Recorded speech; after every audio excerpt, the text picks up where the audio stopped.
Welcome to Fierce Fit Feminine and Other F Words, a place where women come to learn how to improve their health, beauty, body language, and communication. My name is Christine Brunelli, and I'm your host. Today, we are talking about confident beauty. How do we exude confidence with what we've got? How do we take what we have and engage with the world around us in a way that we're not paying attention to our waistline, our butt, our face, our eyebrows, all of those things? How do we just put it all together so that when we go out in the world, we show up with confidence and effectiveness? That's what we're going to talk about today. Are you ready? Let's get started. If you've been following along and listening to episodes weekly, you noticed that we are talking about dressing for your body type, how to enhance personal image, how to present ourselves to the world, and different tips and tricks, all the way from hair to makeup. And I am all about all of that because my background is in owning a beauty salon. It's in helping women put their best foot forward.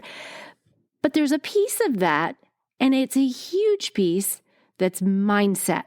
So yes, I want to talk a little bit about how we can put our best foot forward, all the tips and tricks, but the number one thing you need is confidence. Confidence is what rocks everything. You can have on some crazy outfit that, people would look at you walking down the street and go, wow, she can pull that off. She can rock that, right? And normally you hear someone say that, and that implies that that outfit is a little out there, right?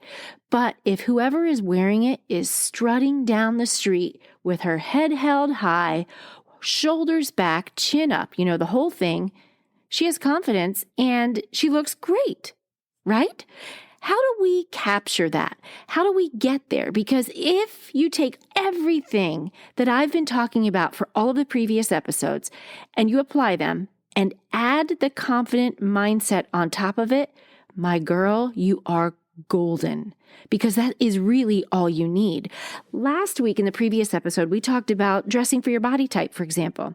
And I challenged you, and I wonder if you went out and did this, I challenged you to go out and find a top, a shirt that has a neckline that matches your face shape and jewelry to complement it and all of that. Something that just makes you feel amazing, makes you feel really good. It fits you, all of the things.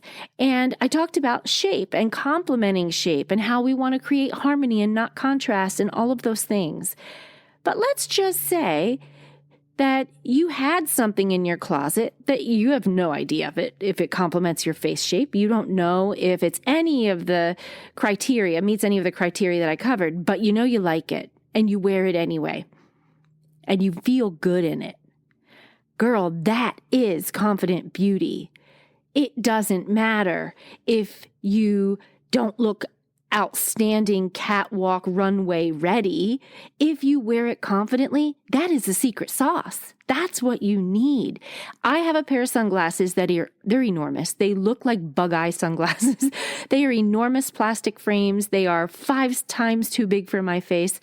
I love them. And you know what's funny? They're not designer sunglasses. They're like a cheap pair that I picked up on a road trip. Have you ever been on a trip where you're like, oh my gosh, I forgot my sunglasses, and you have to buy a cheap pair? I really think these came from like a gas station on a long 4-hour drive where the sun was shining and I needed something. And I'm like, okay, well, I'm going to take these because they're the closest thing to something I would like, but they're enormous.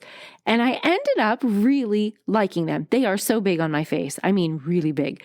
But I rock them because I feel good wearing them. I have confidence wearing them. Now, onlookers may look at me and go, holy cow, those are big sunglasses. And they might make a judgment like she's into high fashion, right? Because I talk about personal image and how our first impressions are being made. It's not our self-image and what we feel about ourselves, which is what I'm talking about today. It's our personal image and what we're projecting to the world. So we speak all about ourselves before we open our mouth. So when I wear these sunglasses, people may make a judgment on I'm either high fashion or I have no clue on how to style sunglasses or whatever. They make some type of judgment. My self-image wearing those glasses is strong enough to handle it because I have confidence and I walk with them in confidence. I wear them with confidence. That is confident beauty. So everything that I've taught in the last, 3, 4, 5 previous episodes, all about tips and tricks to enhance your personal beauty, they are important because they are things that we want to know. All of us want to know, how do I get my hair to look amazing, vibrant, shiny, thick, luscious, all of that stuff? Yes, it matters. But if you're going through a period of like long COVID hair loss, you know what? There are things you can do that distract the eye from your hair, and you just wear confidence over top of all of that, and your hair loss isn't going to be as big of an issue. Confident beauty is something that you can learn, and that's what I want to talk about today. One of the reasons confidence is so important is because it never changes, but beauty does. Beauty changes all the time. Year to year, things change on what is considered beautiful. But let's take this back even to ancient times. If you listen to the episode about lipstick, you learned lipstick had a very checkered past. It used to be that only, red lipstick could be worn by prostitutes in Greece, right? Go listen to the episode. It's super fun. But even the idea of lip color has changed in terms of what defines beautiful lip color. How about body hair? Let's look at that. Body hair removal is rampant now. We have full-on franchises out there ripping hair out from the root so we can be a bunch of hairless cats. Am I right? So being hairless or not having body hair in areas where it is extremely painful to have that hair removed, right? But we do it because beauty changed, and it came out and told women that right now to be beautiful, you need to have hair down there gone. You don't have long hair under the armpits. You remove hair from your face. Now, I am one of those girls. I told my daughter, when I'm elderly and I can't take care of myself anymore, I don't want any long chin hair. You make sure my brows are tweezed and tinted. I have no hair coming out of my chin. I don't want to scare my grandkids. But that is something that's changed. It didn't used to be that way. Women used to have hair, right? Beauty changes. So how do we keep up with it? Well, it's difficult. And if you're not in the beauty world, that's where you look to someone like me who works in the beauty world that can give you, filter through the noise and give you all of the tips and tricks and keep you on top of it without you having to read all the articles, learn all the new things that are coming out and all of that stuff. The thing that never changes is mindset. Your mindset, your confidence, that right there, it can change. It can change if you're not healthy. If you are getting healthier, it changes for the better.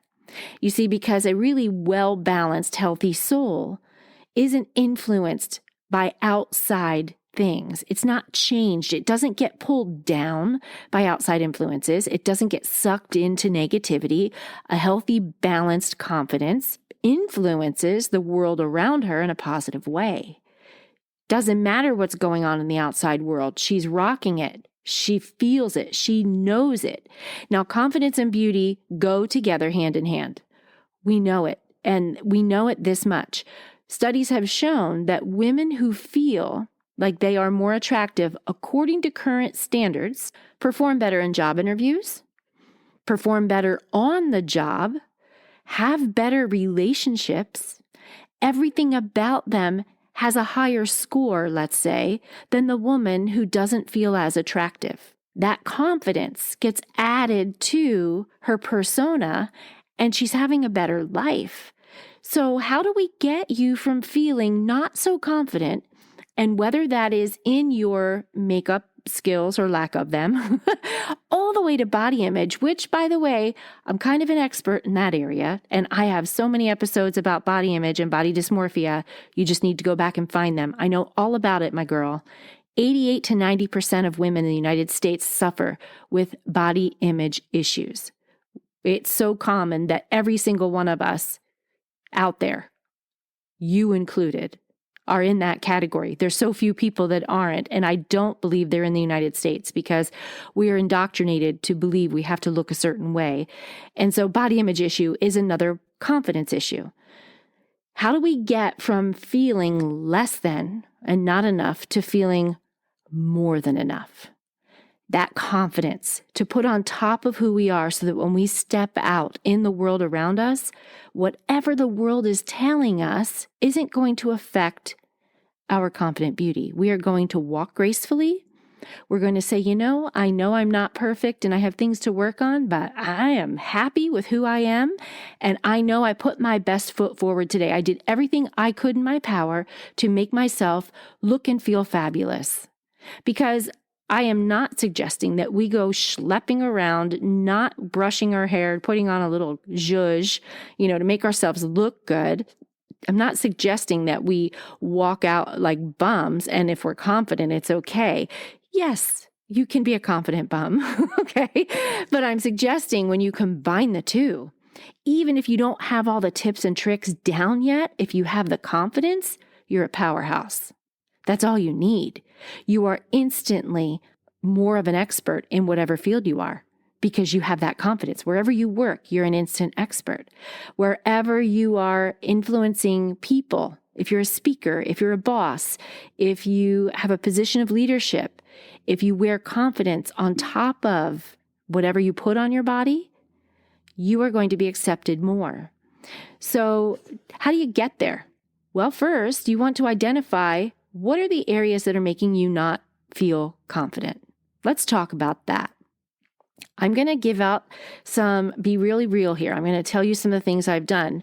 Years and years and years ago, I was not confident because I had one crooked tooth in my top teeth. It was one of my incisors. One. When someone was on my right side, I wouldn't smile with my mouth open.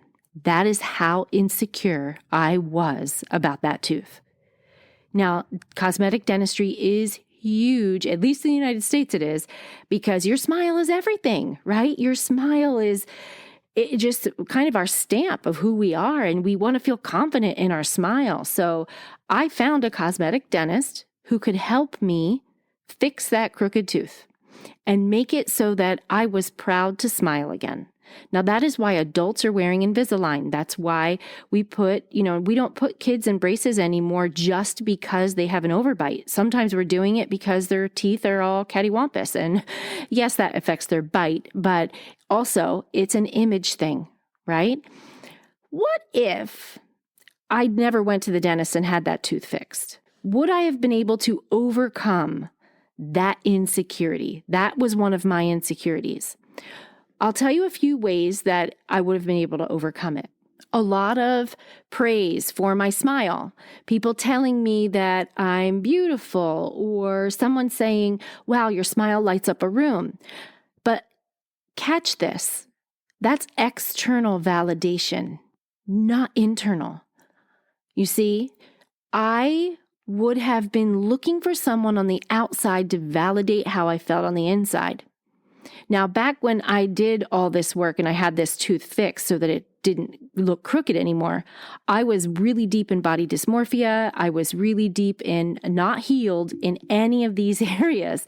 Now I am, and I can speak about it unapologetically and say, yeah, I did these things because I didn't like it. And I still support you doing things to enhance your image if you don't like them. What I want you to guard yourself against is looking for outside validation to make you feel better. That is a dark hole.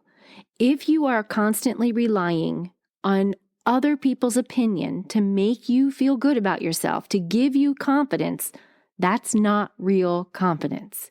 Real confidence comes when you say, it doesn't matter if no one ever tells me I have a great smile. It doesn't matter if anyone compliments me, because the truth is, people aren't walking around thinking about you or thinking about me. They're worried about themselves. They're not going to look at you and say, wow. I mean, how rare is it for a stranger to come up and say, your smile lights up the room? It happens. And when it happens, you are floating on cloud 9. If it's ever happened to you, you know. But if it hasn't, you're normal. Because that's the norm. People don't have time or the thought life to think that all of us need all of this positive reinforcement to have this false sense of security. And that's exactly what it is that you are not truly confidently beautiful. You are basing your confidence on external circumstances, external validation. So what is confident beauty in this case? What could I have done? Well, I could have done everything that I knew in tips and tricks to take the attention off of my crooked tooth. I could have overcompensated somewhere. Maybe I could have done something with drawing the eye to a belt, drawing the eye to my neckline with statement jewelry, not drawing the eye to my lip color, right? There's all kinds of shape-shifting smoke and mirrors we can do to take the eye away from something that we perceive as a flaw. That's true confidence. Let me define confidence for you. According to the Oxford Dictionary, confidence is the feeling of self-assurance arriving from one's appreciation of one's own abilities or qualities. Oxford Dictionary. Let me read that again. I'm going to make it personal. Your confidence is you having self-assurance arising from knowing and appreciating your own abilities and qualities. What is confident beauty? I played with the words and I gave my own definition. Confident beauty is the feeling of self-assurance arising from one knowing they give great attention to caring for their health and personal image.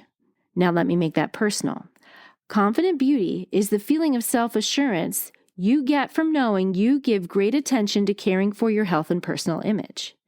So the tooth, let's use that example, my crooked tooth from 20 years ago or whatever it was.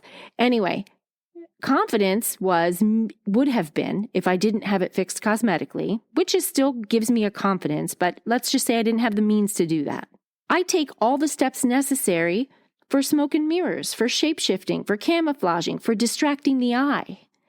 And I work on all areas of my health, my fitness, and other areas of confidence so that I exude that when I engage with the world around me, and I'm not hyper-focused on my tooth anymore, and neither is anyone else. So when we don't take the steps to improve whatever we consider a perceived flaw, which oftentimes we have things that we consider flaws that no one else sees, don't draw attention to it. That's the first mistake you can make. Don't draw attention to it.